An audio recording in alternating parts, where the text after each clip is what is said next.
Salam sejahtera, selamat pagi kepada tuan-tuan yang dihormati sekalian. Hari ini hari ketiga hari raya. Saya ingin ucapkan selamat hari raya kepada semua rakyat Malaysia. Anda boleh komen di ruangan komen apa pengalaman anda sepanjang raya tahun ini. Sepanjang raya tahun ini yang paling menggemparkan saya, bagi saya, yang paling menggempar, mengejutkan saya ialah kejadian, peristiwa di mana kebakaran pipe gas itulah. Ui, saya terkejut betul. Terkejut betul. Walah, itu. Lepas itu lagi, ada kemalangan rakan baik saya ketika masih belajar di UiTM dan beliau telah meninggal dunia kerana kemalangan tersebut. Jadi saya sedih lah. Saya sedih kerana beliau telah lebih dahulu balik ke rumah bapa di sorga yang kekal. Dan saya yakin beliau berada bersama dengan Tuhan di sorga. Okey? Baik, kita cerita Cikgu Bad lagi. Dengar-dengar kata. Saya dengar-dengar cerita aja lah. Harap-harap tidak betul. Kalau betul, nahas lah. Siapa suruh cari nahas? Siapa suruh cari nahas sendiri? Sikit-sikit DAP. Sikit-sikit DAP. Semua salah DAP. Takkanlah kucing beranak pun salah DAP juga. Takkanlah ayam bertelur pun salah DAP juga. Takkanlah burung tiba-tiba menetas kah, burung terberak dekat atas kepala hang pun salah DAP juga. Takkanlah orang buat salah di Kelantan kah, di Perlis kah, di Terengganu kah, itu pun salah DAP juga. Takkanlah orang buat kesalahan di Selangor kah, di Kuala Lumpur kah, di Sabah kah, di Penang kah, itu salah DAP juga. Apalah, semua pun salah DAP. Ada apa dengan DAP? Yang saya heran nih, kenapa pas di anti betul dengan bersatu dengan DAP? Kenapa bersatu nih anti betul dengan DAP? Kenapa pemimpin-pemimpin macam Cikgu Bard ni lah yang kita mau cerita ni anti betul dengan DAP, takut betul dengan DAP. Ada apa dengan DAP? Ada apa dengan DAP? Kenapa ada orang ni takut sangat Datuk Seri Anwar Ibrahim jadi Perdana Menteri, tiba-tiba semua orang takut. Mau sangat betul, mau betul cepat-cepatlah Datuk Seri Anwar Ibrahim digulingkan. Kenapa? Apa alasan? Kenapa? Yang baru ni sekarang ni Cikgu Bad pula lah. Cikgu Bad sikit buka mulut saja DAP. Cikgu Bad buka mulut jadi DAP. Buka mulut jadi DAP. Semua salah DAP. Ada video baru-baru ni disebut DAP juga berkenaan dengan Abang Belon. Ini sampai kawan cakap tau. Yang ini yang saya cakap ni. Sampai kawan cakap. Dia kata apa? Dia kata, kalau Cikgu Bad didapati memfitnah, kerana dia kata ini DAP, siapa di kementerian DAP, siapa yang mengawal DAP. Dia tanya saja, dia tanya. Ini yang saya risau ini, dia kata. Ini yang saya risau ini. Ini ada video dia lah. Ini video dia, saya bagi anda sedikit videonya. Ini video dia berdurasi 50 saat. Okey, berdurasi 50 saat video ini. Saya beri anda apa yang Cikgu Bad sebut tentang DAP. Okey. Ini dia. Inilah dia. Okey. So, anda boleh tinggalkan komen apa pendapat anda tentang video ini. Anda boleh tinggalkan komen. Betulkah apa yang disebut oleh si Dr. Amal ni? Dr. Amal pula. Si Cikgu Bad ni ya. Cikgu Bad. Dia kata DAP. Sikit-sikit DAP.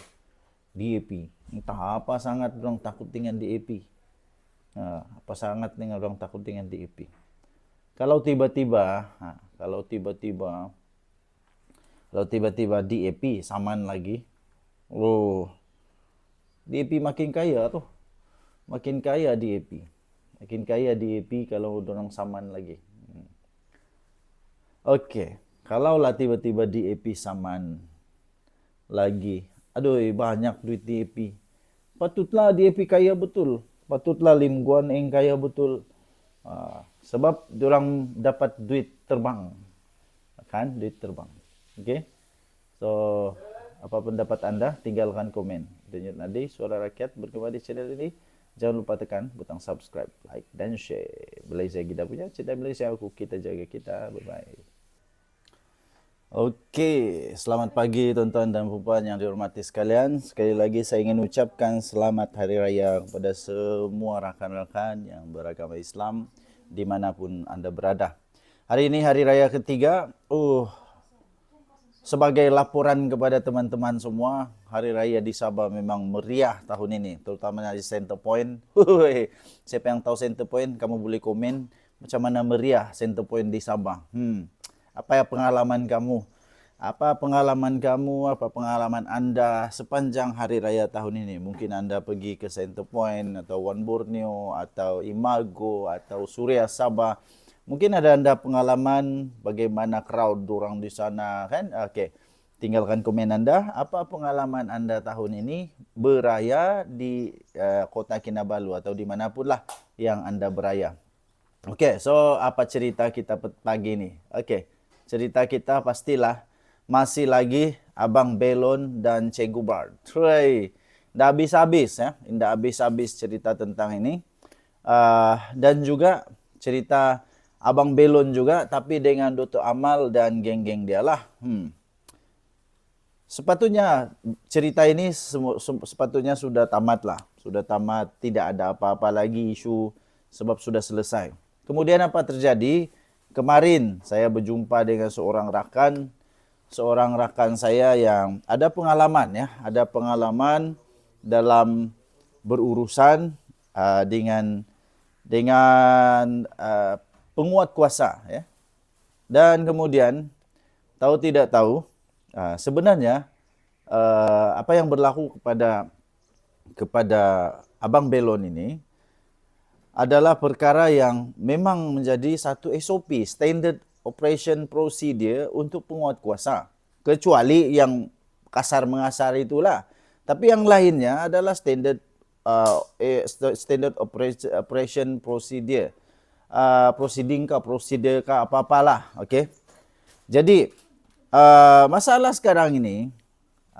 sekarang yang bakal dihadapi oleh Abang Belon, kalau dia termakan hasutan, nasihat, pujukan orang-orang yang menunggang dia, tak kisahlah siapa, walaupun semuanya sudah selesai, dia sudah dapat pampasan, dia sudah dapat lesen, dia dibantu dapat lesen, dia macam-macam lah dia sudah dapat dibantu.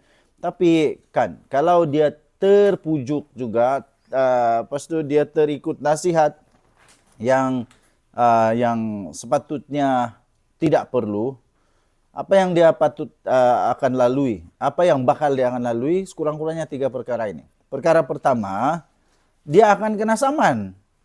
Kena compound. Kenapa dia kena compound? Kerana dia tidak ada lesen niaga. Berniaga secara haram. Rainbow style. Yang ini tidak betul. Yang ini salah ya, tuan-tuan dan puan-puan. Secara undang-undang memang salah. Di mana negeri pun, apapun kerajaan, salah yang begini tetap salah. Itu tetap salah. Kerana berniaga tanpa undang-undang, tanpa lesen itu maksudnya dia tidak bayar sewa, dia tidak bayar cukai, dia tidak bayar itu, tidak bayar ini, semua salah. Pertama, dia bakal kena compound. Daripada tak kena compound, tiba-tiba jadi sekarang berhadapan dengan compound. Itulah yang perlu untuk dipertimbangkan. Nombor 2. Dia juga bakal boleh kena saman trafik, mengganggu lalu lintas. Mengganggu lalu lintas. Daripada tidak perlu berhadapan dengan saman semua, sekarang perlu pula untuk berhadapan dengan saman-saman. Kena compound sebab menghalang lalu lintas. Itu membahayakan orang. Sebab menurut laporan, dia dihalang daripada membuat kesalahan itu kerana salah satunya dia menghalang lalu lintas. Jadi siapapun di dunia ini kalau menghalang lalu lintas itu bahaya. Dangerous. Itu Cikgu Ubat tahu kah? Cikgu Ubat tahu kah benda tu dangerous, bahaya. Kalau Cikgu Ubat jadi penguat kuasa, bahaya juga Cikgu Ubat ni. Dia boleh tutup sebelah mata biar saja. Begitu kah? Takkanlah Cikgu Ubat boleh berdiam diri saja. Patutlah negara Malaysia ini tidak mau Cikgu Ubat jadi menteri. Okey, itu nombor 2. Nombor 3 tahu apa? Yang paling teruk. Nomor 3, sekurang-kurangnya dia akan disiasat kerana mendatangkan kecederaan melawan penguat kuasa sehingga boleh mendatangkan kecederaan, membahayakan seseorang, terutamanya penjawat awam, terutamanya penguat kuasa. Ini hukuman bagi yang ini bukan calang-calang tau.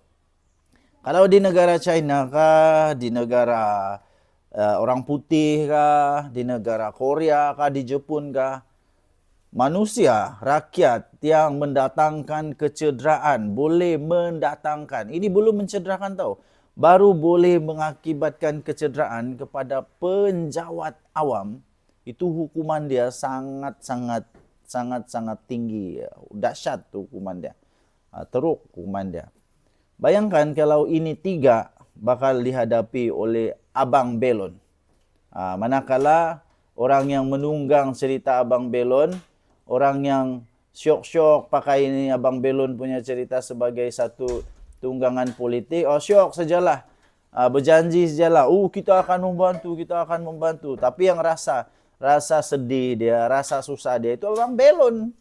Yang rasa susah dia Abang Belon. Jadi begini sajalah, pada pendapat saya, untuk Abang Belon, kalau semua sudah selesai, tak payahlah lagi, cukuplah.